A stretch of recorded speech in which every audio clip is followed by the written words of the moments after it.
यहाँ के सभी शिक्षकगण आए हुए, मंचासीन विद्वान जन आए हुए, बच्चे बच्चियों के गार्जियन एवं कहाँ जाओ आज के भविष्य हमारे बच्चे बच्चे। जाओ तो सबसे पहले मैं यहाँ के प्रिंसिपल और यहाँ के सभी शिक्षकों को 10-15 जाओ। मैं ये कहना चाहता हूँ कि क्रिकेट या फुटबॉल का जो टीम होता है उस टीम की भावना से काम किया जाए, तभी गोल कर सकेंगे, तभी जो है अगले खिलाड़ी को आप पछाड़ सकते हैं। फुटबॉल खेल जब हो रहा होता है, अगर उसमें सभी खिलाड़ियों का सहयोग एक तरफ नहीं होगा तो गोल नहीं होगा। इसलिए गोल करने के लिए प्रिंसिपल महोदय और वहां के सभी शिक्षकगण का एक टीम की भावना से काम होनी चाहिए। और मैं इधर देख रहा हूं कि आपके विद्यालय में वो भावना है और ये बरकरार रहनी चाहिए। आपने जो इस गुरुकुल में आपने जो दीप जलाए हैं कारू बाबू, वह दीप की प्रज्वलित ताप जो है वह धीरे धीरे चारों तरफ फैलने लगे। उसके कुछ जीता जाता उदाहरण आपका ये बच्चे बच्चियां जो फोटो साटे हुए हैं, इससे साफ परिलक्षित हो रहा है कि यह गलत नहीं है कि 419, 443, 446 यह कहीं फोटो साटा हुआ नहीं है। यह बहुत मेहनत के बाद पता चलता है कि 400 प्लस जब हम नंबर लाते हैं तो कितनी मेहनत करनी पड़ती है, और वह जीता जागता उदाहरण आपका बता रहा है। तो जब कीचड़ में कमल खिलता है तो उसको लोग देखते हैं, तो वह कीचड़ से कमल आपने खिलाने का काम आपके जो शिक्षक सहायक हैं वह कर रहे हैं, इसमें कहीं कोई दुमत नहीं है। इसी को आगे बरकरार बढ़ाते रहे, इसी उज्जवल आपका भविष्य मैं देखना चाहता हूं।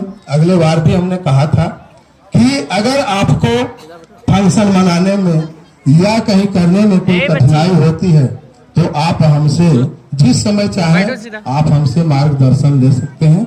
मैं दिन रात आपके लिए सहयोग के लिए तैयार हूं। सबसे बड़ी बात है कि इस सुदूर देहात क्षेत्र में जिसको कि अगर यहाँ से लोग गुजर जाएंगे तो नहीं समझ में उनको आएगा कि झोपड़ी में आखिर क्या हो रहा है, लेकिन जब ये देखेगा तो उसको विश्वास करने पर उसको सोचना पड़ेगा कि ना यहाँ कुछ होता है। तो हमने आखिर ये 400 प्लस लाया है, 478 लाया है, आखिर इसका क्या मान है? 500 में 478, 462, 463 पसीना छूट जाता है, ला करके देखिए।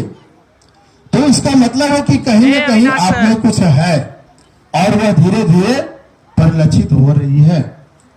अब इसमें ये जो नौनिहाल बच्चे बच्चियां हैं जो आपने रखे हैं कि शिक्षा का समय उसमें कितना महत्व है। शिक्षा वो चीज है जो आपको मानव को जानवर से अलग करती है। सीधा एक लाइन है, जानवर और मनुष्य मानवता दोनों में यह शिक्षा जो है वह अलग करती है। अगर हम मानव हैं, हमारे अंदर शिक्षा की कमी है तो हम जानवर हैं। हमारा लिए अभी बहुत अच्छे बोल गए कि एक पत्थर को ले लिया जाए, उस पत्थर को आप पर निर्भर करता है। अगर उसको मंदिर में आपने रख दिया तो लोग उस पर जल ढारेंगे, अगर उस पत्थर को आपने किसी के सिर पर दे मारा तो आप लाल कर जाइए, लाल दरवाजा जेल में सड़िए। एक पत्थर वही है जो कहीं आपको पूजने का काम कर दिए, और एक पत्थर वही है जो आपको जेल पहुंचा देता है। तो आपकी मानसिकता, आपका दिमाग, वो दिमाग कहां पैदा होती है? शिक्षा। आप शिक्षा को जब तक नहीं समझिएगा कि शिक्षा है क्या, मैं एक देहात की भाषा बताना चाहता हूं। अभी वर्तमान में हम बरतुहारी को लेते हैं, आप लोग हंसिएगा, हम थोड़ा उल्टा पुल्टा बोलते हैं।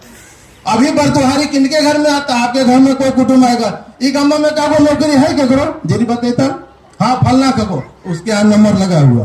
बाकी घरों में धनाट है, खेत है, जमीन, क्या करते लड़का? नौकरी ना है, छोड़ो।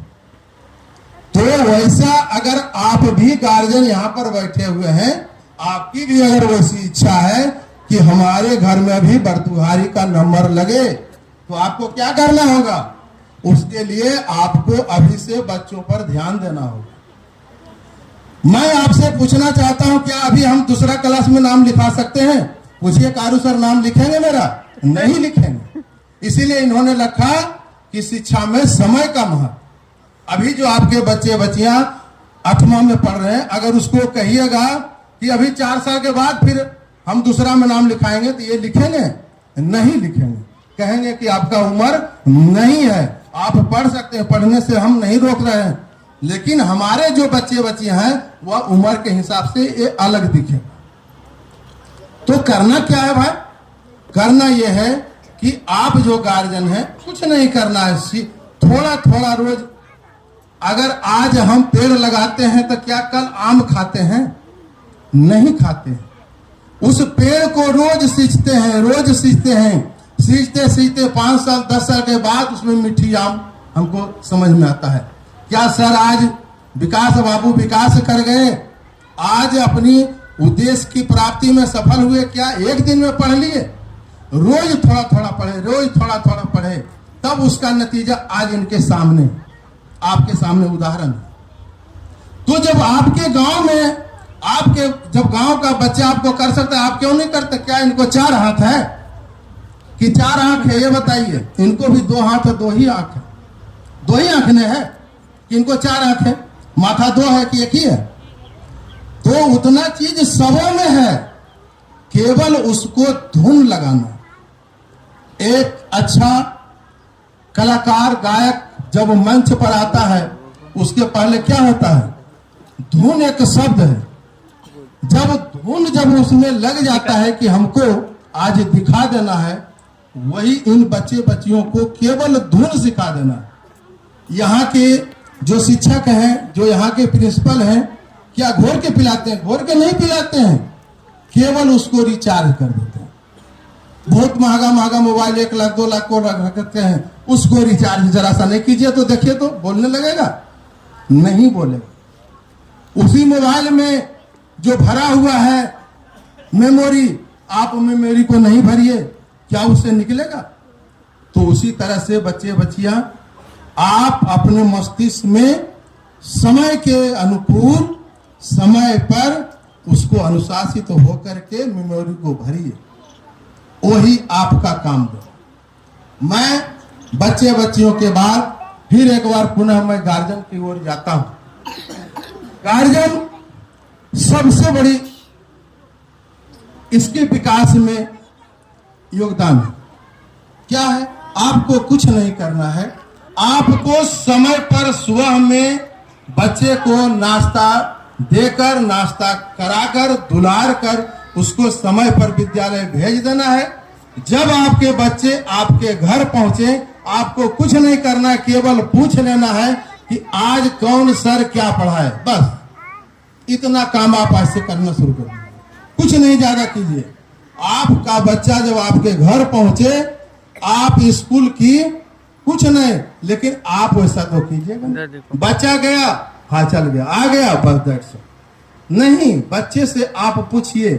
आप नहीं कुछ जान रहे हैं, आप अनपढ़ हैं, फिर भी बच्चा से पूछिए, अरे बुआ आज स्कूल गया तो कौन कौन सर क्या पढ़ाए, जरा बोलो ना। ठीक है, हमको अंग्रेजी नहीं आता, हमको उर्दू नहीं आता, हम नहीं समझेंगे, लेकिन बच्चा को ही नहीं पता है कि नहीं समझ रहे पापा, वो सब उसको लगेगा कि सही में, तो उसका क्या होगा? उसको, उससे जागृति जागेगी आपके बच्चे में। वह जो कुछ भूला हुआ भी है, वह फिर पुनः स्मृति उसके दिमाग में आएगी। इससे क्या होगा? आपके बच्चे में अग्रोत्तर वृद्धि होना शुरू हो जाएगा, और उसका कमाल आप एक समय के बाद देखेगा, अभी तुरंत नहीं पता चलेगा। और शिक्षा ही एक ऐसी चीज है, शिक्षा ही एक आज भी तिथि में सबसे सस्ती चीज है, जिसे हम थोड़ा थोड़ा लगा करके और हम अच्छे मुकाम पर पहुंच सकते हैं। आज आप कहिएगा बिजनेस वो कर लेगा, हम बड़का बाप के बेटा है। आप आज बिजनेस में आप 10 लाख लगा करके कहीं पर लगा दिए, आपके बगल में 20 लाख लगा देगा, तो आपका दिमाग टेंशन आ जाएगा, आप तनाव में आ जाइएगा। मैं जिस विद्यालय में हूं वहां 27 शिक्षक हैं। अभी हमको फोन आया कि वहां तो 4-5 और शिक्षक आ गए। हमको और आ जाएगा आराम, अब हमको कुछ काम घटा। और अगर कहीं आप बिजनेस किए हुए हैं और कल आपको कहीं से आ गया सूचना कि आप वहां पर रेडीमेड के दुकान खोले होते 10 लाख लगा के ना, वहां पर 1 करोड़ का दुकान खुल गया, आपका तनाव बढ़ जाएगा, मेरा तनाव बढ़ेगा। यही अंतर है शिक्षा में और बिजनेस में और राजनीति में। राजनीति में उतार चढ़ाव होते रहती है, शिक्षा में आप अगर जॉब में आ गए तो उतार चढ़ाव नहीं है। तो इस तरह से आज भी आपको थोड़ा थोड़ा पैसा लगता है, और थोड़ा थोड़ा काम। मैट्रिक पास करेंगे आपको 10,000 सरकार देती है, इंटर पास करेंगे 25,000 है, बीए पास करेंगे 50,000 है, कहां इससे ज्यादा आप खर्च कर रहे हैं। तो इस तरह से गार्जियनों से, बच्चे बच्चियों से मैं पुनः एक बार शिक्षा के महत्व को जानने की जरूरत है।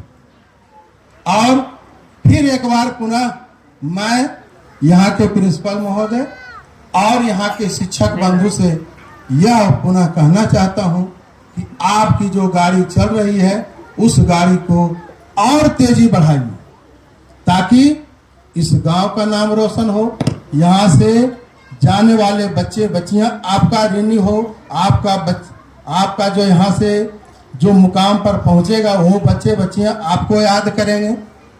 इस तरह से सुदूर देहात में अगर इस तरह का काम होता है तो इसमें कहीं न कहीं किसी को सफलता मिलेगा तो आपको सुकून लगेगा। उस समय आपको कोई बच्चे अगर फोन कर दिया कि सर हम फलाने जगह जॉब में चले गए, सर हम टॉप कर गए, उस समय आपको क्या लगेगा? हृदय को शांति मिलेगा कि मेरा किया हुआ कर्तव्य, मेरा किया हुआ कर्म, मेरा किया हुआ कार्य आज सफल है।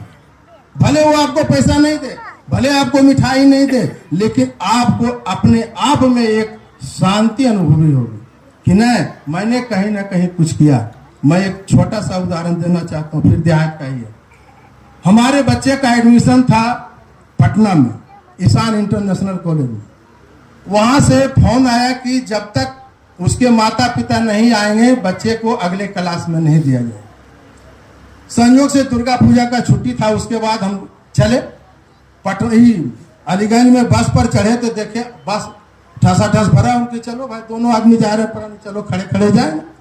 जब ही बस पर चढ़े बहुत सारे लड़के खड़ा हो गए, सर बैठिए आप बैठिए। सर हम ये क्या तमाशा। तो उस समय आपको लगेगा आपको अपने कर्तव्य कर रहे हैं, लेकिन उस समय आपको लगेगा कि न कहीं हम कुछ काम किए हैं। आज आप जिसको आप मदद कर देते हैं कल तिथि में वह आपके सामने नतमस्तक ऋणी है। मैं और भी बहुत सारे वक्ता हैं, मैं इन्हीं सब समनों के साथ इस मॉडर्न महावीर पब्लिक स्कूल की उज्जवल भविष्य की कामना के साथ साथ यहाँ के बच्चे बच्चियों की उज्जवल भविष्य की कामना करता हूँ। जय हिंद, जय भारत। थैंक यू सर, आपका बहुत बहुत आभार।